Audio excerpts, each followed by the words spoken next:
What if you could transform the most destructive emotion, jealousy, into your secret weapon? Not to destroy, but to make anyone, everyone obsess over you. This isn't a charm. This is a system override for desire itself. You think jealousy is a weakness. You're wrong. Jealousy is an unconscious declaration of value. Understand its hidden code, and you don't just avoid it, you weaponize it. Not to destroy, but to dominate attention, to make anyone, everyone obsess over you. Once you cross this line, you become the silent magnet. Turn jealousy into your secret weapon. This isn't a social guide. It's psychological combustion broken into 3 phases. Part 1. Ignite an unconscious craving for your presence. Part 2. Expose the hidden cost of relentless desire. Part 3. Wield obsession without becoming its prisoner. You've been warned. Stay till the end. Part 1. The absence amplifier brain hack. There's a primal fear, loss. Most chase attention, they beg, they overwhelm, but the true master understands scarcity creates perceived value, not scarcity of you, but scarcity of access to you. This is absence amplification under scarcity. It's not playing hard to get, it's programming their subconscious to associate your absence with escalating desire. Most become omnipresent, predictable. A mind trained in absence amplification converts strategic withdrawal into an engine of longing. Not, I miss you so I'll reach out, but I'm gone. Let the craving begin. Not, I need to be seen, but my absence is the loudest statement. Not, please notice me, but my shadow is now your obsession. Their brain craves the story of your absence, the unresolved narrative, the unanswered question. Reframe your withdrawal, and your absence becomes their purpose. This isn't detachment, it's strategic void creation. You create a vacuum only you can fill. You stop chasing, needing, begging. Your presence becomes a privilege. Their obsession now depends on their perception of your scarcity. Here are 5 drills to master this brain hack. Drill 1. The Phantom Presence Rehearsal. Rehearse for their attention's withdrawal. Visualize engaging them, making an impression, then a gradual strategic fade. Not a disappearance, but a subtle reduction in availability, a slight delay. See them noticing, their thoughts drifting to you. You're training their neural pathways to anticipate and crave your return. This reduces shock, increases intrigue, and ignites the chase. Drill 2. The Unfinished Sentence Protocol. Engage, provide value, then pause. Leave a thought hanging. End a conversation when it's getting good. You're studying their hunger, choosing delayed gratification. This reroutes their desire from receiving to seeking. You're creating a gap where obsession lives. Pick 3 micro moments daily. Give 80%, then say, there's more, but I need to articulate it best. Then end it slightly prematurely. Great, but I've got to run. Let's pick this up soon. Make sure a hint at deeper knowledge. That's just the surface. No flinch, no over-explaining, just silent awareness. You re-engage later, calm, calculated. This builds anticipation, psychological yearning. You become unpredictable. Unpredictability is dominance. Drill 3. Cold repetition, programming obsession. Words are commands. You say them to program your core operating system under duress. Repetition wires belief. Subtly repeat phrases implying your value to yourself through nonverbals. Your brain links it to their attention's survival. These phrases become triggers for your magnetic pull, not panic. Choose one phrase. My presence is a privilege. They crave my next move. I am unforgettable. Say it when engaging, withdrawing, or tempted to overextend. No emotion controls you. This desire sharpens you. You are not chasing, you are attracting. The phrase becomes instinct. Drill 4. Tactical delay. The 24-hour rule. Impulse to overengage is emotional sabotage. Tactical delay rewires their decision-making. Waiting 24 hours gives their brain time to recalibrate. Their decision to pursue you is made by strategy, not mere chemistry. When you feel the impulse to immediately respond, send that extra message or over-explain, don't. Document the impulse. Let time remove their emotional fog, then strike from clarity or with strategic distance. This builds command over their time, impulse control in them, and psychological power. Drill 5. Emotional fasting. 7 days to reclaim their power. Choose an emotion they feed on. Casual access, easy validation. Cut it off. No easy expression, no indulgence, no justification, just denial, cold and clear. By fasting, you expose their addiction to your presence. You reclaim sovereignty over their desires and pick the one that owns their casual access. Quick replies, immediate availability, constant interest. For 7 days, observe it. Deny it. Don't act, don't feed, don't rationalize. Journal their desires, then do the opposite. By day 7, they'll realize casual access was never their power, it was feeding their desire. Now you own it or it dies. You're not stupid. You're just running old software. Your desirability can be sharpened, reprogrammed into something cold, efficient, unshakable. Your understanding of human longing reconstructed into a weapon of silent obsession. That's what whisper secret, ruthless intelligence and manipulation does.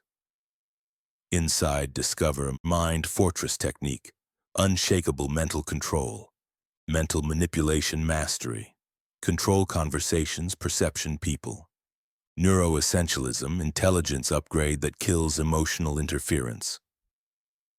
The final transcendence. Mind evolves past human conditioning. They taught you to be needy, chase, beg. That ends now.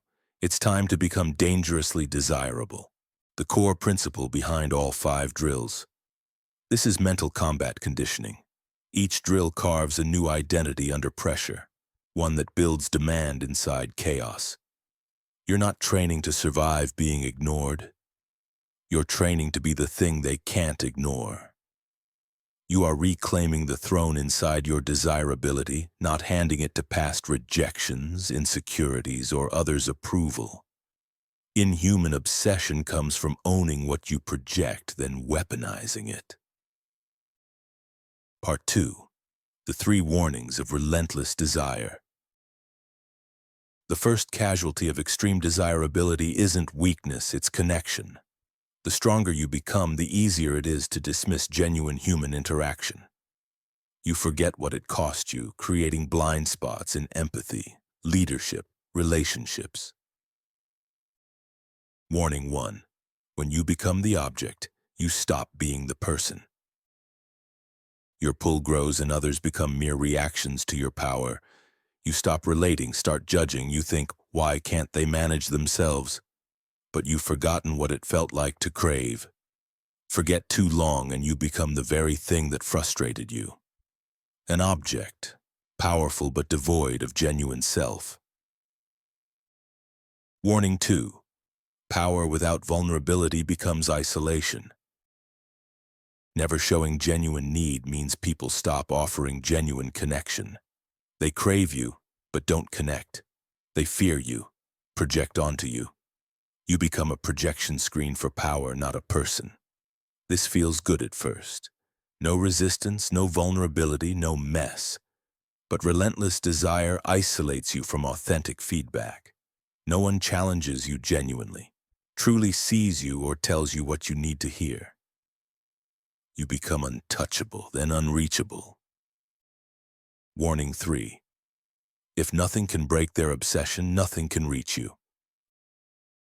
The more you harden, the more you protect yourself not just from being ignored, but from true reciprocity. You stop letting people truly close, stop letting them see your human part. You become the strong one, the desired one all the time. But strength with no cracks is a wall, and a wall keeps everything out. Conversations feel surface level. Intimacy feels inefficient. Genuine vulnerability feels like a threat. You find yourself surrounded by silence, not from lack of pursuit, but because you stopped letting anyone truly matter beyond their obsession. Part 3. Mastering desire without losing humanity. The final war is internal. Once relentlessly desired, you reach a terrifying place. Nothing breaks their obsession, but nothing moves you either. You've built walls of allure so high, even you can't hear your own soul. Real mastery isn't just igniting desire. It's surviving your own power without erasing what made you human. Anyone can become desired when they hate being ignored. But to stay human when you no longer need to be, that's where the greats are separated from the ghosts. Let's rebuild the map, keeping your spine, steel, and heart intact.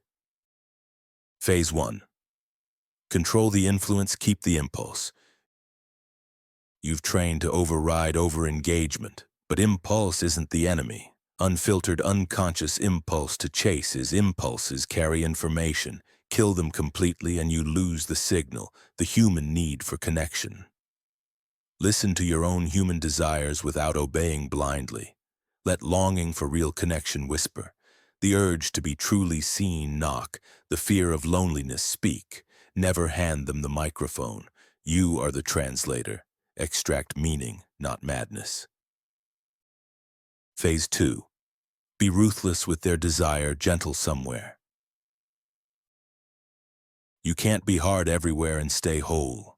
The world will ask for your edge, but your soul needs one space where the mask comes off. A partner who sees you beyond craving.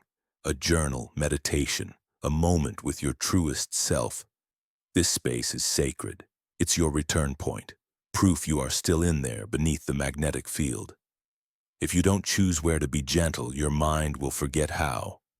Once gentleness dies, so does everything that made strength worth it. Phase 3.